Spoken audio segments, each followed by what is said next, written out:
Hi there! You're about to listen to a vintage episode of the Under the Microscope podcast. While the content is still as relevant and as interesting as when it was recorded, our webpage has changed. You can now find us at thesciencetalk.com/real-scientist-nano.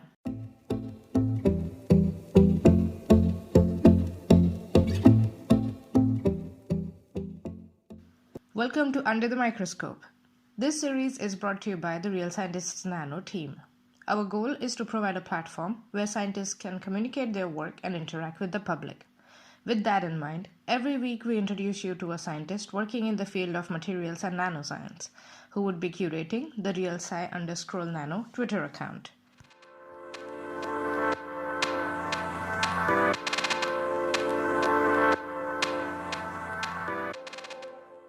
Hi everyone, today we have with us Andrew Kerr, who is a group leader and Chancellor's Research Fellow at the University of Technology, Sydney in Australia. Hi Andrew, how are you? Hi Pranoti. No, I'm good, thank you. Thank you for having me. Looking forward to learning more about you as a scientist and your research as well. So let's start by understanding your scientific journey so far. So tell us about your scientific career. Oh, where do I start? Well, I suppose if I wanted to go right back in time, I would say I was always interested in science as a kid. So I remember when I was, I'm going way back now. I remember when I was really young, I got a microscope for Christmas. And then I spent my whole Christmas outside collecting bugs and trying to look at them under a microscope. So that's probably where I really first started being a bit enthralled by the natural world and kind of going down the scientific route. So it started very early. So I did all the stuff in high school, and then I went to university. I'm from New Zealand originally. I'm a Kiwi. So we like our rugby and our pavlova. I went to a university called Waikato University. It's in the middle of the North Island in New Zealand, and I studied biological sciences. After I finished my bachelor's, I went and I actually started working for a vaccine production company for animal vaccines for sheep. And so I worked there doing the production facility down there. Got a bit bored of that. So then I went back to school and I went back to Waikato Uni and I did a Master's of Science in Biological Sciences. And I was looking at probiotics and the effect on the microbiome in the human gut. So it's a bit different.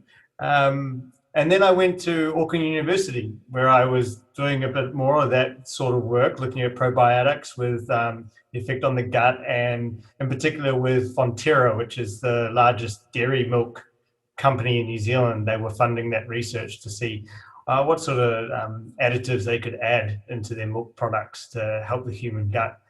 And that was interesting for a while, but I have a short attention span. So then I left there and I went across the ditch to Australia, to Sydney, to do a PhD at Macquarie University, which is just to the north of the main CBD of Sydney. So I went up there and it was actually to work on biofuels. So yeah, engineering fungi to produce biofuels. It was very different from what I had been doing. So I started to do that, and one thing led to another. Lots of things didn't work, and somehow I ended up looking at proteins that bind to silica, which is it was quite a big change in tact. Yeah, so it was these proteins bound to silica, and what we found is that we could actually then engineer those proteins to have another protein attached to them. So then we could attach lots of different proteins to the outside of silica. So that means we could functionalize the silica and give it lots of new functions. So we were mobilizing things like new enzymes to make pathways. We were also putting antibodies on the outside of silica nanoparticles that could then deliver silica nanoparticles to cancer cells and deliver some sort of therapy. So that's kind of where my interest in nanomedicine started coming into play. So when I finished my PhD, I actually went straight into a more nanomedicine kind of focused role, looking at nanoparticles and drug delivery. And that was with the ARC Center of Excellence for Nanoscale Biophotonics. It's a bit of a mouthful, but we call it the CNBP. So I worked in the CNBP as a postdoc. That was my first postdoc. And again, I just continued that, looking at delivering drugs with nanoparticles, but using proteins as the functional shell that attracted those particles to cancer cells and delivered the drug into them. And I really got into that. And because I was quite interested in proteins, that was my experience, and then nanomedicine, I kind of combined both of them and started looking at protein-based nanoparticles. So they're fully proteinaceous nanoparticles, and then using those for drug delivery. And that's where I got my first fellowship. So I got in 2018, I got a Cancer Institute New South Wales fellowship to explore re-engineering protein nanoparticles called encapsulins, and re-engineering them as drug delivery vehicles. And I've been doing that the last few years. And last year, I was lucky enough to get a Chancellor's fellowship from the University of Technology, Sydney. And I've just moved my research group here, and we're just getting the lab set up. And it's an exciting new fresh start for us after 10 years at Macquarie. And we're really excited to be carrying out our research here now at UTS, which is it's in the city now. I'm in the city. I'm not outside of Sydney anymore. There's lots of good places to eat food. That's definitely a plus. Absolutely. But that's quite a journey you've had. You've worked at several different things. You have gathered experience from sheep vaccine production. Was that it? Yep. And with biofuels, with fungi, and all of it sounds so cool. So do you think now you have found something that is like really you're going to stick with for quite some time? Because you mentioned that your attention span is short-ish, sort of. Is there something, what you're doing right now, and we'll get into that, the details of what you're doing right now in a bit.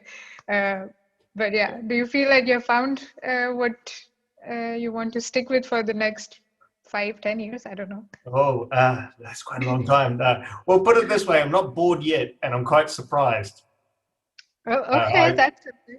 Yeah. No, I wake up in the morning very excited to be here, very excited to see things and what we're doing, and playing around with these protein particles and making them do weird and funky things. And I've got a great team that I work with, great collaborators that make it a lot of fun. So, I think over the last few years, we've been doing a lot of work, and now the papers, the publications are starting to get put together and put out now. So we're starting to have some output and some impact, which is really nice. When it all starts from a crazy idea and then you start having some outputs, it's good to contribute. Right. It's nice to be part of that, like from conceptualization to actually putting it out there as a publication and sharing it with the world. Yeah. I'm glad that you're still excited. You get up in the morning, you're excited to go in the lab and do the work. That sounds amazing. So you did mention a little bit about your current research in the short podcast, but where does your current research fit in this big picture of materials and nanoscience, which is quite broad? Yeah, so I think we fit in that area of where we're re-engineering nature, so natural materials. So we're taking something that already exists in nature and then using genetic engineering and chemical engineering to change it for a new purpose. So I think we're definitely in that natural material area. That's where we are ourselves. Okay, like you mentioned in the short podcast that you teach proteins to do other than their everyday job. Was that it? Was that the right way of saying it? Yeah, that's a bit of my catch line at the moment. Yeah, so what we do is we take proteins away from their normal day jobs and we give them a new job to do something else. So so in our case, our basic research, we're basically taking protein-based organelles. So these are little protein-based nanoparticles called encapsulins. They're found inside bacteria, and they encapsulate enzymes that allows them to then function like a little nanoreactor to do different jobs. So like, and usually it's to help the cell overcome sort of stress, like oxidative stress or something like that. So they're an organelle that helps the cell, the bacteria. And what we do is we can take that out, or we take the gene that encodes that protein inside that bacteria, and then we just put it into another workhorse bacteria and start making it in the lab. And we can change that gene, we can engineer it to have a different property. So then when we make the nanoparticle, it has a different function. So that's kind of what we're doing, yeah. So it's still a protein material, but we just manipulate it. That sounds so cool. That just sounds so cool. It almost makes me want to go back in the lab and go back to my past life as a scientist. It sounds really, really cool. It's never too late. That is also true. Yes, I remember that.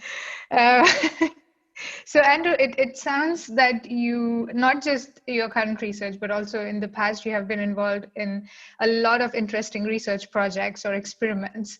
And this is a difficult question. I know you're asking it as well. It's a difficult question because I'm going to ask you, which research project are you most proud of? Because I'm sure you have a bunch of them. You're proud of most of your research projects. But if you have to pick one, could you pick one and explain it to us in simple words in the section we call In Other Words? Yeah, it is a good question. I'm usually proud of anything I actually finish. Ooh, okay. Yeah, because that's always hard. Finishing something. Starting something's very easy, right? So I think like recently, I'm really proud of our latest paper, our latest research article that came out in ACS Applied Materials and Interfaces in February.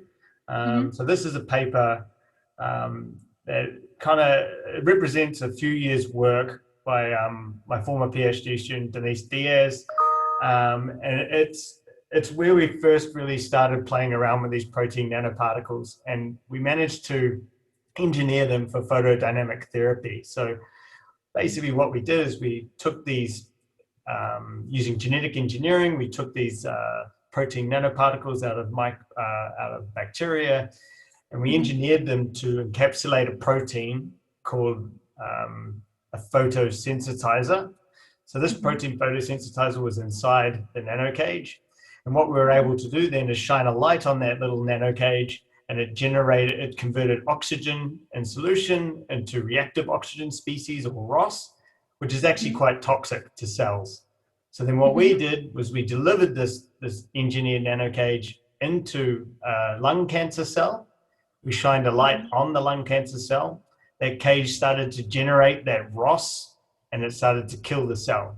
So that's the photodynamic therapy. So we managed to do something really fun, really funky, and yeah, we actually had a little application there, and it was exciting. And hopefully we can carry that work on further. That sounds really, really good. I have a very silly question, probably. Is there like a particular wavelength of light you need for this to turn this oxygen into the killer version of oxygen, if that's the right way of saying it? Yeah, so in this instance, the protein photosensitizer that we encapsulated inside the particle, that's activated by blue light. The blue, the So five. activated by blue light to generate reactive oxygen species. So the problem there is that blue light doesn't penetrate through tissue very well at all. So it's more conceptual in the sense that you could then move to a different protein photosensitizer and put that inside the cage instead. That has a longer wavelength and then more penetration. Alternatively, we worked at the time, in the CMBP that I talked about earlier, they generate a lot of fibers, optical fibers that can deliver light into weird and strange places in the body. So we can use that as an excitation source if we're worried about a lack of penetration with the light. Yeah. Okay. Wow, that sounds so cool. I'm definitely going to read that paper. Definitely going to put the link in the description as well, so that everyone can read that paper, because it sounds so cool. Feel free to cite it. Yes, people, listeners, feel free to cite the paper as well and talk about it on all social media platforms of how cool the paper is, and tag Andrew when you're doing that, right? Sounds good. Sounds good to me. I sent it to my mum and dad, but I don't think they were. I don't think they read all of it. Hmm. Yeah, I had similar experience with my parents. They have my theses at home, back home. They're like, yeah, we have them. I'm like, have you read them? Like, yeah, we have them. Have you read them? No, we have them. We are keeping them. So they're just dodging the question. Um, but I'm sure they are proud of you for doing such amazing Just like research. yours, I'm sure, definitely. Yes. So it's clear to me, Andrew, that you love the research aspect of being a scientist. You do, right? You love the research aspect. You love going in the lab probably and doing the experiments and data analysis. I'm assuming that. Oh yeah, I love all the aspects of being a scientist, except maybe the admin. But other than that, like all of it is fantastic. It's great. Talking to you today, that's part of it all. Yeah, love it. That's great. That's great. So, other than the research part, what else do you like about being a scientist? Because oftentimes people don't know what else um, keeps people in being a scientist, basically. Yeah, creativity and imagination. Like Okay. we have the opportunity to come up with crazy ideas and be truly imaginative. Like and then get to explore those ideas. It's a unique privilege that a scientist has Mm-hmm. to explore ideas in the depth that we get to explore an idea. Mm-hmm. Yeah. And sometimes it can be quite self-indulgent, I think, but like it is an amazing thing that I think, yeah, that we can't take for granted. Yeah. Absolutely. So, creativity and imagination. And That the ability to explore those ideas. And yeah, that's also that. Yeah. yeah. I, So I think I think that's the most amazing thing about being a scientist. I agree. I think one of our curators in the past also said that being a scientist is like being an artist. You have it in your head. You have the piece in your head first, and then you conceptualize it. You create it. You imagine it first, and then you create it, and then you actually work on it, make it happen. And if you're lucky, then everything works fine. And then there is a publication about killing tumor cells with the nanocages. Was that correct? Yep. So yeah, I agree. I'm glad you see it that way. That's so Um, true. Like, yeah, you really are like an artist, right? And you've got a blank canvas, and then, yeah, and it doesn't always translate the way you want, right? The picture doesn't always come out like it was in your head, but, like it's the journey. Absolutely, Yeah. absolutely, absolutely. Oh, I'm so happy. I'm really considering going back to being a scientist now. Uh, Or an artist. It's the same thing. Yeah, it's the same thing. Yeah, it's Yeah. it's totally it's the same thing. Absolutely. So Andrew, you have quite a lot of experience so far as being a scientist, and you also have a group um, that you're leading. So, what advice would you give yourself or the scientists that are starting out right now, if you were to go back in time and to start off, like start your scientific journey? What advice would you give? Well, yeah, that's another good question. um, so if I You have a could go bunch back of and, advices coming to you, aren't they? yeah, I mean, if I could get back in a time machine and go talk to young Andrew, Hmm. I'd probably whip out the old saying, "Fake it till you make it." It's just be confident. Be confident. Talk to people. Don't be afraid to talk about your research. Don't be afraid to talk to others about their research. Put yourself out there. Mhm. Like put yourself out there. And like when I say fake it, it can be that you can be so nervous and you can be really shy and Mhm. reluctant to talk to someone, especially if it's a big professor in the research area you enjoy. Um, Mhm.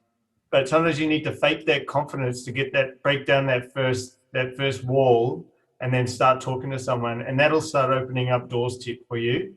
And so that's the big thing. So fake it to make it. Fake that confidence. Get out there, and eventually it will come. It will come, and you'll just won't be able to shut up, and you'll be talking to everyone and collaborating everywhere. Okay. Okay. That's some really good advice. So it's basically don't let the imposter syndrome stop you from talking to people and communicating. Is that Yeah, a yeah, different way of saying it? yeah. That's right. That's right. Yeah, yeah. So Yeah. just All right. put on that, do the Superman pose. You know, like people say, you know, before you go to give a big talk, you do the Superman pose. It You know? works, you know? It Yeah, does work. yeah. I won't lie, I've done it before. It works. Just gives you It's that real feeling of like confidence, and then you get out there and you just once you get started, gets easy. yeah. It's just that getting started, that you just need that little push. So either fake it till you make it, do the Superman pose, whatever you need to do, just do it. That's your advice then. Yeah. That's some really good advice.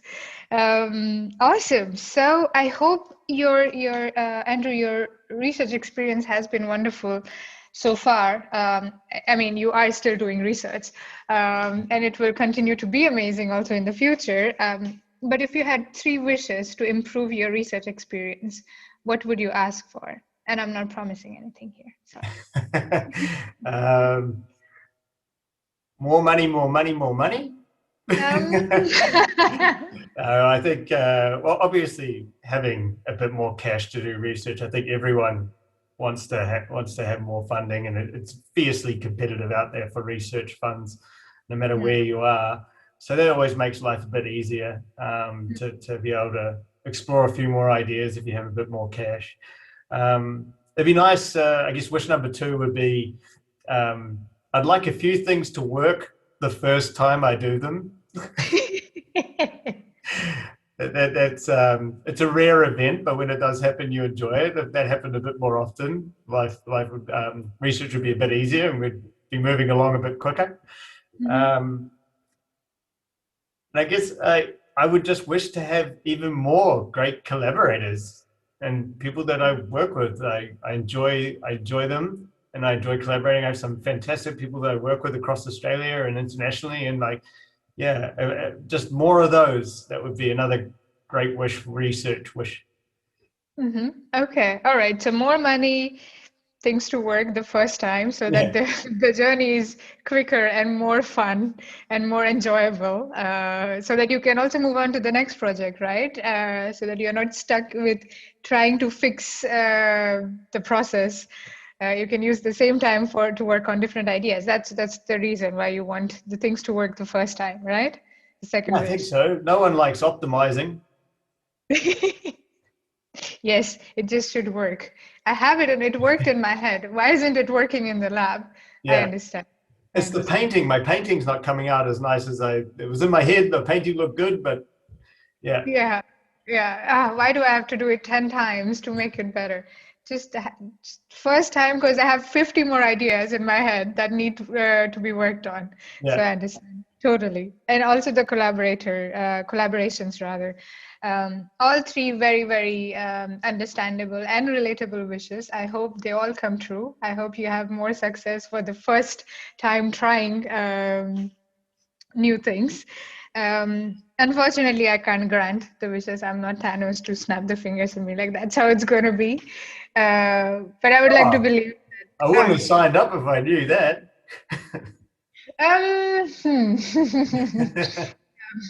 I might have to tell you something else later. No, I'm kidding. But no, all 3 really good wishes, and I'm sure you'll make it happen. At least the collaborations part, that is definitely in your hand to a certain extent. So I'm sure that will work out. So Andrew, this has been wonderful. But before I let you go, I have one last question for you about the for lack of a better word, an interesting year that we all lived through, which was 2020, and we are still kind of living through it. We learned several things, we unlearned quite a bunch of things. So would you like to share some of your learnings from the year 2020 with us? Yeah, it's been a challenge for everyone, hasn't it? Some more than others, that's for sure. very lucky to be in Sydney, very fortunate in Australia. I think one of the interesting things that I learned was that we're very interested in having supplies of toilet paper in an emergency. I didn't expect us to be so concerned with that, but that's what I learned. But on a more professional aspect, I think really learned more about communicating clearly and keeping positive. Like, I think that those are the really important things. So like communicating regularly with people in your team, understanding how they're feeling, being empathetic, and just being open. You can be open about if things aren't going well, or like personally or not. Professionally, same thing. Just communication is so important, and everyone needs someone to talk to, right? Like, people need each other. So I think that's what I learned about 2020 is like, we can all be a bit better and be there for each other. Okay, yeah, absolutely. Be more empathetic and just listen every once in a while if you can. Yeah, communicating. That's a good point. And the toilet paper, of course. That complete different side of how humans work and think in a pandemic. Like, really? Toilet paper. But yeah, well, as I said, this has been wonderful, Andrew. Very, very excited to have you on Real Scientist Nano. I'm definitely going to follow all your tweets and the GIFs and the pictures and everything that you're going to tweet about. So thank you very much for speaking with me. No, thank you for having me, Pranoti. I'm looking really forward to it. Thank you.